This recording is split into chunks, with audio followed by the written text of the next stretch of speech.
నమస్తే welcome to 30 minutes. రాజులు లేరు, రాజరికము లేదు, ఇంకా రాజద్రోహం ఏంటి? ఆ పేరుతో కేసులు పెట్టడం ఏంటి? దాన్నో రాజకీయ అస్త్రంగా వాడటం ఏంటి? ఇది ఒక వర్షన్.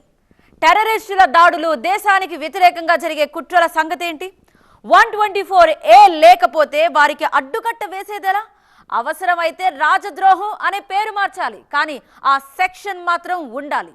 ఇది ఇంకొక వర్షన్. ఇలా ఎవరి వాదన వాళ్ళది. లక్ష్మణ రేఖ ఉండాల్సిందే అంటూ కేంద్రము కీలక కామెంట్స్ చేసింది. మరి వాట్ నెక్స్ట్?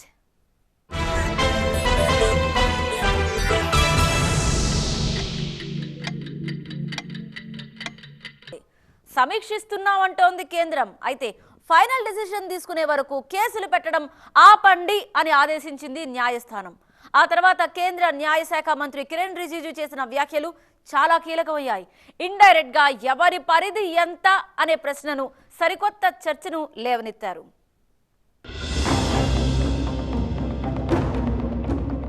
డెబ్బై 75 ఏళ్ల తర్వాత కూడా వలస చట్టం అవసరమా? 124A రాజకీయ అస్త్రంగా మారిందా? సెడిషన్ యాక్ట్ రద్దు సాధ్యమేనా? ఇప్పటికే నమోదైన కేసుల సంగతేంటి? కేంద్రం నిర్ణయం ఎలా ఉంటుంది? 124A ఇండియన్ పీనల్ కోడ్లోని ఓ సెక్షన్. రెండు వైపులా పదునున్న అస్త్రం. స్వాతంత్రానికి పూర్వం దేశం ఇంగ్లీష్ వారి ఏలుబడిలో దోపిడీకి గురవుతున్న రోజులు.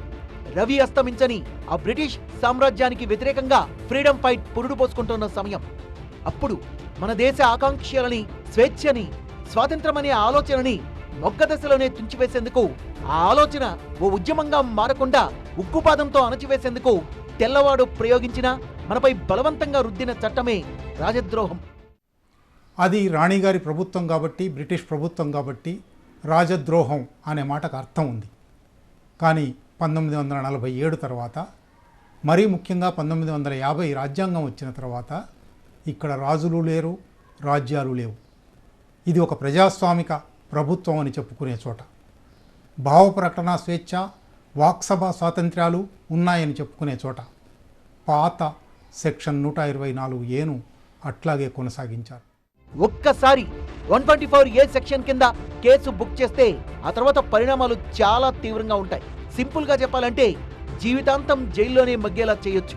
సర్కార్కు వ్యతిరేకంగా మాటలు, రాతలు, సైగలు, వీడియోల ద్వారా ప్రజల్లో అసంతృప్తిని, విద్వేషాన్ని, ధిక్కారాన్ని రగిల్చినా, అందుకు ప్రయత్నించినా అది రాజద్రోహం అవుతుంది.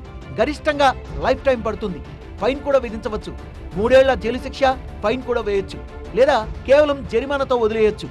124A పెడితే ఇక బెయిల్ సంగతి మర్చిపోవాల్సిందే, లేదా కేవలం జరిమానాతో వదిలేయొచ్చు. వాడు తప్పు చేశారా లేదా అనేటువంటిది నిర్ణయించవలసింది కోర్టు.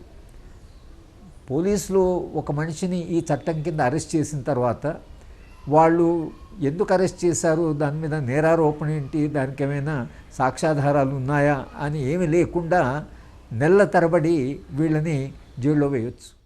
సెడిషన్ యాక్ట్ను రూపొందించి 152 ఏళ్లు గడిచాయి. దేశానికి స్వాతంత్రం వచ్చి 75 ఏళ్లు కావస్తోంది.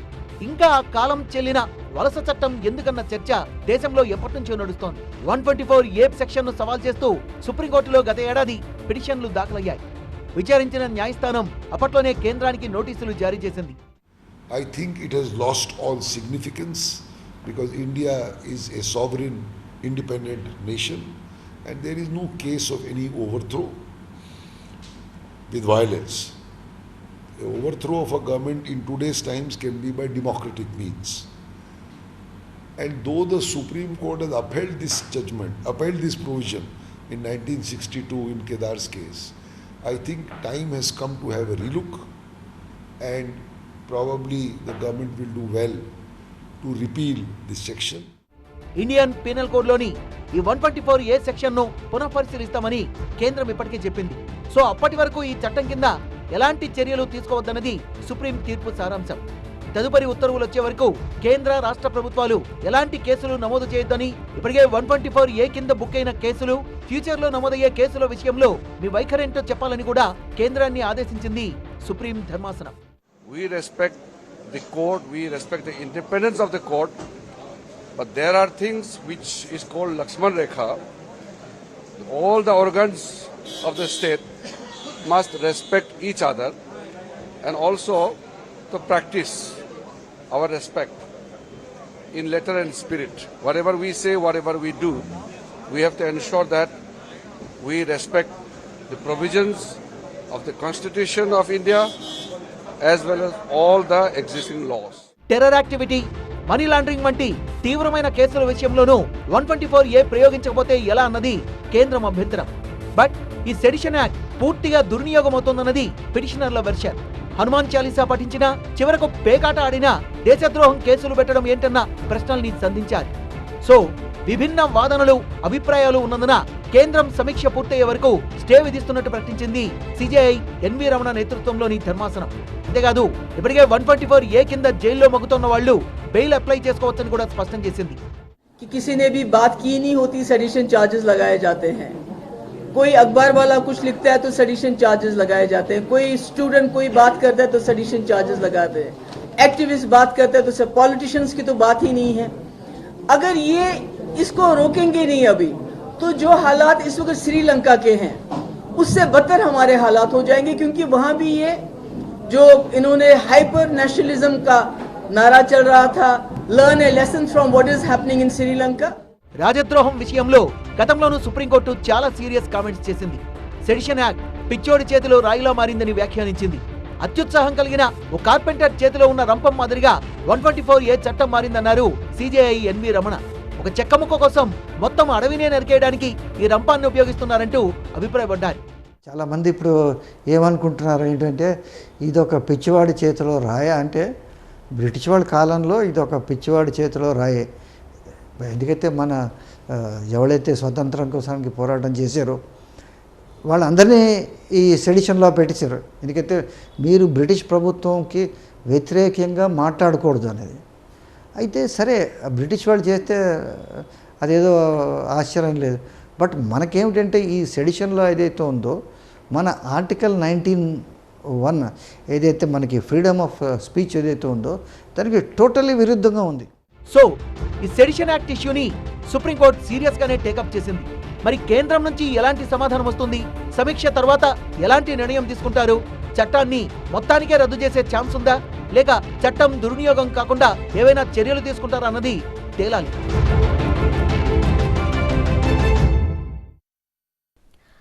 రాజద్రోహం కింద పెట్టిన కేసులెన్ని, కోర్టు ముందుకు వెళుతున్నవి ఎన్ని, అందులో నిలబడుతున్నవి ఎన్ని? 124A పొలిటికల్ వెపన్ గా మారిందా? ఈ చట్టంతో మేలు కంటే కీడే ఎక్కువగా జరుగుతోందా? అసలు సెడిషన్ యాక్ట్ దేశంలో ఎప్పటి నుంచి అమల్లోకి వచ్చింది? ఈ 75 ఏళ్లలో ఎలా మారుతూ వచ్చింది? సుప్రీంకోర్టు వివిధ కేసుల సందర్భంలో ఏం చెప్పింది? దేశంలో రాజద్రోహం చట్టాన్ని రద్దు చేయాలన్న చర్చ ఎప్పటి నుంచో జరుగుతోంది. ఇదో రాజకీయ అస్త్రంగా మారిపోయిందన్న ఆరోపణలు పెరిగిపోయాయి. ముఖ్యంగా రాజకీయ ప్రత్యర్థులపై 124Aను ప్రయోగిస్తున్నారన్న వెర్షన్ బలంగా వినిపిస్తోంది. 2010 నుంచి 2020 మధ్య దేశవ్యాప్తంగా మొత్తం 867 సెడిషన్ యాక్ట్ కేసులు పెట్టారు. ఓవరాల్ గా చూస్తే Bihar, Tamil Nadu, UP, Jharkhand, Karnataka top 5 states గా ఉన్నాయి. ఈ చట్టం యొక్క దురుపయోగం ఎంత దూరం పోయిందంటే కార్టూన్ వేసిన వాళ్ళని, జర్నలిస్టులని, ఎవరో పిల్లవాడిని కర్ణాటకలో ఎక్కడో డ్రామా వేస్తే ఏదో అతను విమర్శించాడని ఆ పిల్లవాడిని, తర్వాత ఎవరిని పడితే వాళ్ళని ఈ చట్టం కింద అరెస్ట్ చేసి ఎంత దురుపయోగం చేశారంటే కన్విక్షన్ లేదు. తర్వాత వాళ్ళందరూ నెలల తరబడి వాళ్ళు జైల్లో ఉన్నారు. తర్వాత పౌరుడి స్వేచ్ఛ ఏమైంది? భారత రాజ్యాంగం కల్పించినటువంటి హక్కులు ఏమయ్యాయి? సుప్రీంకోర్టు అంతిమంగా ఈ చట్టాన్ని కొట్టివేస్తుందని మేము అనుకుంటున్నాము. తర్వాత ఒకవేళ ఇలాంటి నేరాలు ఏదన్నా ఇప్పుడు ఈ దేశద్రోహ నేరం అంటే ఇండియన్ పీనల్ కోడ్లో 29 క్రైమ్స్ ఉన్నాయి, నేరాలు. ఆ నేరం కింద మరొక నేరాన్ని చేర్చొచ్చు, కానీ ఒక చట్టం ప్రత్యేకంగా దీనికి పెట్టి ఇవాళ జరిగినటువంటి దురుపయోగం ఏదైతుందో అది జరుగుతుందని సమాజ అనుభవం కాబట్టి దాని నుంచి మనం బయటపడాల్సిన అవసరం ఉన్నది. కేంద్ర హోంశాఖ లెక్కల ప్రకారం 2014 నుంచి 2019 మధ్య దేశంలో 326 రాజద్రోహం కేసులు పెట్టారు. ఇందులో కేవలం 141 కేసుల్లో మాత్రమే ఛార్జ్షీట్ వేశారు. చివరకు కేవలం 6 మాత్రమే దోషులుగా తేలారు. అధికారికంగా వెల్లడించిన ఈ డేటా చాలు 124A ఎంతలా దుర్వినియోగమవుతుందో చెప్పేందుకు. అంటే పెట్టిన మొత్తం కేసుల్లో 1% కూడా కోర్టుల్లో నిలబడడం లేదు. కానీ ఆ పేరుతో అండర్ ట్రయల్ ఖైదీలుగా చాలా మంది జైళ్లలో మగ్గుతూనే ఉన్నారు. నరేంద్ర మోదీ గవర్నమెంట్ వచ్చిన తర్వాత 2014 నుంచి 2019 దాకాను 326 సెడిషన్ కేసెస్ అంటే రాజద్రోహం కేసులు పెట్టారు. దీంట్లో ఎన్ని కేసులు కన్విక్ట్ అయ్యాయి? 6 కేసెస్ కన్విక్ట్ అయ్యాయి. అయితే అట్టర్ ఫెయిలియర్ అయిందన్నమాట. ఇది స్టూడెంట్స్ మీద, అకాడమిషియన్స్ మీద, జర్నలిస్ట్ మీద, పొలిటికల్ ఆపోనెంట్స్ మీద అందరి మీద కేసులు పెట్టేస్తున్నారు. కేసులు పెట్టి దీనికి ఒక హెరాస్మెంట్ వాల్యూ వస్తున్నది. గవర్నమెంట్ కూడా చెడ్డ పేరు వస్తున్నది. ఎందుకైతే విమర్శలు అన్ని సెక్షన్స్ నుంచి విమర్శలు వస్తున్నాయి. సో మరి గవర్నమెంట్ దీన్ని పరిశీలిస్తే ఇది ఎత్తిసే కాలం వచ్చింది. విమర్శిస్తే దేశద్రోహం, ప్రభుత్వాధినేతలపై నోరెత్తితే నాన్ బెయిలబుల్ కేసులు, ఇలా ఐపీసీలోని రాజద్రోహం చట్టాన్ని ప్రభుత్వాలు దుర్వినియోగం చేస్తున్నాయన్నది ఒక వెర్షన్. ముఖ్యంగా 2014లో బీజేపీ అధికారంలోకి వచ్చాక ఈ తరహా కేసులు పెరిగిపోయాయన్న ఆరోపణలున్నాయి. 2014 నుంచి 2022 వరకు దేశవ్యాప్తంగా 405 మందిపై 124A ప్రయోగించినట్లు ఓ అంచనా. వీటిలో 3వ వంతు కేసులు ప్రధాని మోదీకి వ్యతిరేకంగా మాట్లాడిన వారిపై పెడితే నెక్స్ట్ ప్లేస్ లో యూపీ సీఎం యోగికి వ్యతిరేకంగా మాట్లాడిన వారిపై పెట్టిన కేసులున్నాయి. ఈ లెక్కలపై మీ సమాధానం ఏంటంటూ నిలదీస్తున్నాయి హక్కుల సంఘాలు. వీళ్లలో అనేక మంది కేవలం రచయితలు, కేవలం జర్నలిస్టులు, కేవలం సామాజిక కార్యకర్తలు, రాజకీయ కార్యకర్తలు. వాళ్లను ఈ 124A రాజద్రోహం కింద ఎందుకు శిక్షలు విధించారు? తెలుగు సీమ విషయానికే వస్తే 1969లో పార్వతీపురం కుట్ర కేసు దగ్గర నుంచి సికింద్రాబాద్ కుట్ర కేసు, రామ్నగర్ కుట్ర కేసు, తిరుపతి కుట్ర కేసు, అనేక కుట్ర కేసుల్లో విప్లవ రాజకీయాలు నమ్మేవాళ్లను, విప్లవ రచయితలను, కవులను ఈ 124A రాజద్రోహం కింద నిర్బంధించారు. ఏళ్ల తరబడి జైళ్లలో పెట్టారు. 124Aను పొలిటికల్ వెపన్గా వాడుతున్నారన్న ఆరోపణల్ని సహజంగానే బీజేపీ కొట్టిపారేస్తోంది.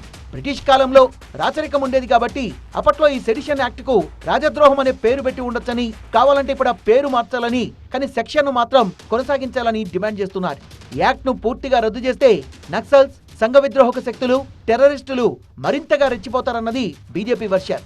అనేక మంది సంఘ విద్రోహ శక్తులకి, ఈ దేశంలో అశాంతిని రేకెత్తించడానికి ప్రయోగిస్తున్నటువంటి వ్యక్తులు, శక్తులు, సంస్థల పైన ఖచ్చితంగా రాజద్రోహం కాకపోతే పేరు మార్చి అట్లాంటి ఒక కొత్త సెక్షన్ తేవాలని భారత ప్రభుత్వం ఆలోచిస్తూ ఉంది. సుప్రీంకోర్టు తీర్పుని ఫైనల్గా వచ్చిన తర్వాత దాని ప్రకారంగా రాజద్రోహం అనే పదం తీసేసి అట్లాంటి సెక్షన్ని కొత్తదాన్ని ఇంప్లిమెంట్ చేసేందుకు భారత ప్రభుత్వం ఆలోచిస్తే బాగుంటుంది అనేది నా అభిప్రాయం. తెలుగు రాష్ట్రాల విషయానికి వస్తే ప్రొఫెసర్ జిఎన్ సాయిబాబాను రాజద్రోహం కేసులోనే అరెస్ట్ చేశారు. ఢిల్లీ యూనివర్సిటీలోని ఆనంద్ కళాశాలలో ఇంగ్లీష్ అసిస్టెంట్ ప్రొఫెసర్గా పనిచేస్తున్నారు సాయిబాబా. మావోయిస్టులతో సంబంధం ఉందన్న ఆరోపణలపై సాయిబాబాను 2014లో మహారాష్ట్ర పోలీసులు అరెస్ట్ చేశారు. విచారణలో కోర్టు యావజ్జీవ కారాగార శిక్ష విధించింది. ప్రస్తుతం నాగపూర్ జైల్లోని అండా సెల్లో ఉన్నారు. ఇక విప్లవ కవి బర్వర్రావును కూడా 124A సెక్షన్ కిందే జైల్లో ఉంచారు. ఆ మధ్య అనారోగ్య కారణాలతో బెయిల్ వచ్చినా మళ్లీ అదుపులోకి తీసుకున్నారు. ద్రోహాలు, అదేవిధంగా లాంటి నల్ల చట్టాలన్నింటినీ ప్రభుత్వం అధికారంలో ఎవరైతే పార్టీ ఉందో వారు ప్రజా వ్యతిరేకమైనటువంటి చర్యలకు పాల్పడిన సందర్భంలో ప్రజా సంఘాలు, రాజకీయ పార్టీలు వాటి మీద వ్యతిరేకత తెలియజేసిన సందర్భంలో ఉపయోగించినటువంటి సందర్భాలు కోకొల్లలు. కాబట్టి దుర్వినియోగమవుతున్నటువంటి ఈ చట్టాన్ని, అవసరం లేనటువంటి ఈ చట్టాన్ని సత్వరం చట్టం నుంచి తొలగించాల్సినటువంటి అవసరం ఉంది. ఇక ఈ మధ్య రాజద్రోహం కింద చేసిన పలు అరెస్టులు వివాదాస్పదంగా మారాయి. మహారాష్ట్ర సీఎం ఇంటి ముందు హనుమాన్ చాలీసా చదివేందుకు ప్రయత్నించిన నవనీత్ కౌర్ దంపతులపైన సెడిషన్ యాక్ట్ను ప్రయోగించారు. 2016లో జేఎన్యూలో ద్రోహపూరిత నినాదాలు చేశారంటూ విద్యార్థి సంఘం మాజీ నేత కన్నయ్య కుమార్, ఉమర్ ఖాలిద్, అనిర్బన్ భట్టాచార్యతో పాటు 10 మందిపై రాజద్రోహం నేరం మోపారు. లక్షద్వీప్లో కోవిడ్-19 వ్యాప్తిపై రాంగ్ క్యాంపెయిన్ చేశారంటూ మోడల్ ఆయేషా సుల్తానాపై 124A పెట్టారు. పర్యావరణ కార్యకర్త దిశా రవి సాగు చట్టాలపై రైతుల నిరసన ప్రదర్శనకు సంబంధించి ఒక టూల్ కిట్ ను రూపొందించి సోషల్ మీడియాలో పెట్టినందుకు ఢిల్లీ పోలీసులు అరెస్ట్ చేశారు. అయితే ఇది సెడిషన్ యాక్ట్ కిందకు రాదంటూ కోర్టు బెయిల్ ఇచ్చింది. ఎర్రకోట వద్ద నిరసనలు తెలిపిన అనేక మంది పైన 124A కింద కేసులు మోపారు. ఈ వార్తలను రిపోర్టింగ్ చేసిన 6 జర్నలిస్టులపైన దేశద్రోహం ఆరోపణలతో పాటు నేరపూరిత కుట్ర వంటి అభియోగాల్ని మోపుతూ FIRలు నమోదు చేశాయి యూపీ, మధ్యప్రదేశ్ ప్రభుత్వాలు. రాజద్రోహం కేసు ఇలా కాంగ్రెస్ పార్టీ నాయకుల మీద, కమ్యూనిస్ట్ నాయకుల మీద, తర్వాత అంబేద్కరిస్టుల మీద బీజేపీ ప్రధానంగా సంధించడానికి కారణం ఏంటంటే ఈ వాదాలు బలపడవు. కమ్యూనిజం బతుకొద్దు, అంబేద్కరిజం బతుకొద్దు, కాంగ్రెస్ రాజ్యాంగాన్ని తీసుకొచ్చిన కాంగ్రెస్ వాదం కూడా బతుకొద్దు. కాబట్టి ఇలా జిగ్నేష్ మేవాన్ని అరెస్ట్ చేయడం జరిగింది. అంటే ఏంటి, మా భావజాలానికి భిన్నంగా ఉన్న వాళ్ళని రాజద్రోహం కింద చేస్తామని. ఇది చరిత్రలో రాజరికంలో జరిగిన కక్ష సాధింపులాగా ఇలా మోడీ ప్రభుత్వంలో జరుగుతున్న పరిస్థితి మనం గమనించాలి. పూర్తిగా దుర్వినియోగం చేస్తున్నారు. 2019 జూలైలో దళితులు, మైనార్టీలపై మూకదాడులు ఆపాలంటూ డిమాండ్ చేస్తూ ప్రధాని మోదీకి లేఖ రాసిన 49 మంది మేధావులు, ప్రముఖులపై అదే సంవత్సరం అక్టోబర్లో దేశద్రోహం కేసు నమోదు చేశారు బీహార్ పోలీసులు. ఇది అప్పట్లో దేశవ్యాప్తంగా సంచలనంగా మారింది. నిరసనలు వెల్లువెత్తడంతో కొద్ది రోజుల్లోనే ఈ కేసును మూసివేశారు. 124A రాజద్రోహం సెడిషన్ యాక్ట్ పేరేదైనా కావచ్చు, బట్ అదొక వలస చట్టం, కాలం చెల్లిన చట్టం. ఎందుకంటే మన దేశంలో రాజద్రోహం చట్టాన్ని ప్రవేశపెట్టింది బ్రిటిష్ ప్రభుత్వం. ఇప్పుడు అదే బ్రిటన్లో ఆ చట్టాన్ని రద్దు చేశారు. అంటే 124A అవసరం ఇప్పుడు లేదని ఆ దేశం గుర్తించింది. మరి మన దగ్గర మాత్రం ఎందుకు? సూటిగా వస్తున్న ఈ ప్రశ్నకు కేంద్రం ఏం సమాధానం చెప్తుంది?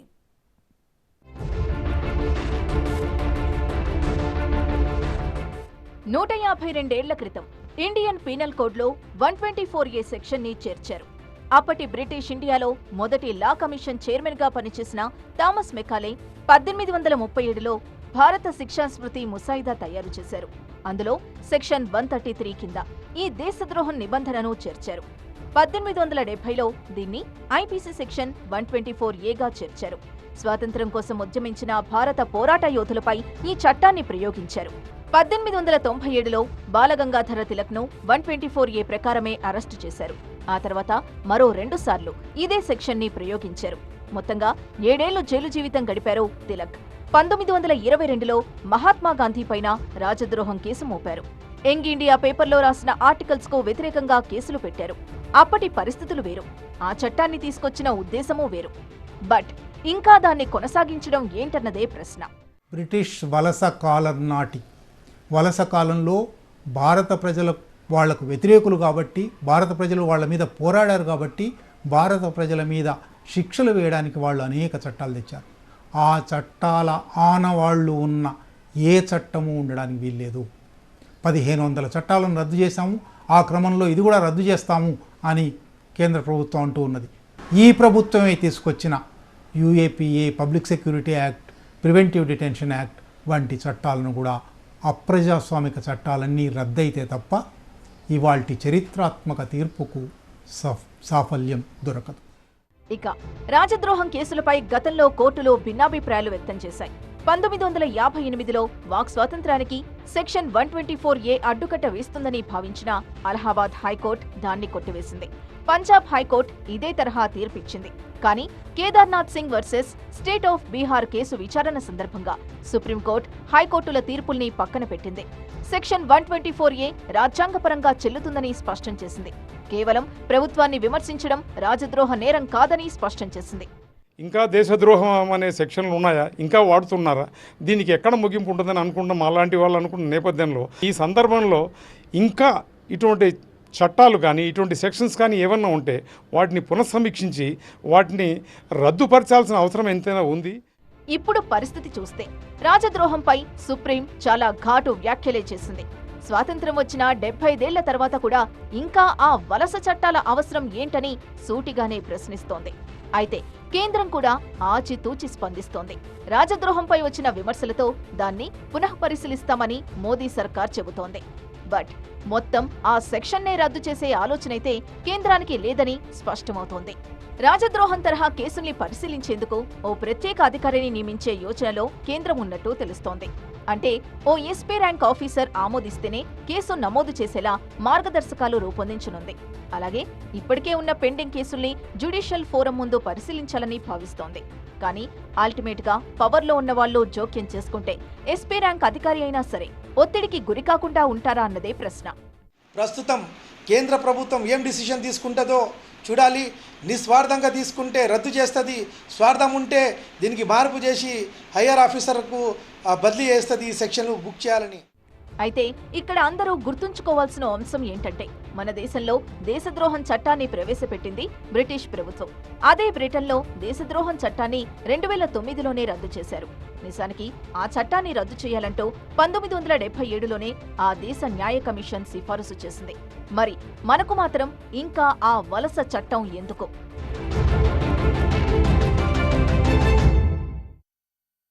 రాజద్రోహం గతించిన శకానికి చెందిన కాలం చెల్లిన చట్టం. మరి దాన్ని రద్దు చేస్తే ఆల్టర్నేటివ్గా ఉన్న సెక్షన్స్ ఏంటి? కొనసాగిస్తే ఎలాంటి మార్పులు చేయాలి? ఈ ప్రశ్నలకు సమాధానం చెప్పే ప్రయత్నం చేస్తోంది కేంద్రం. ఆ తర్వాత అత్యున్నత న్యాయస్థానం ఎలా స్పందిస్తుంది? చివరికి ఇండియన్ పీనల్ కోడ్లోని 124A సెక్షన్ ఎలాంటి మార్పులకు లోనవుతుందన్నది ఆసక్తికరం. ఇది ఇవాల్టి 30 Minutes. చూస్తూనే ఉండండి TV9.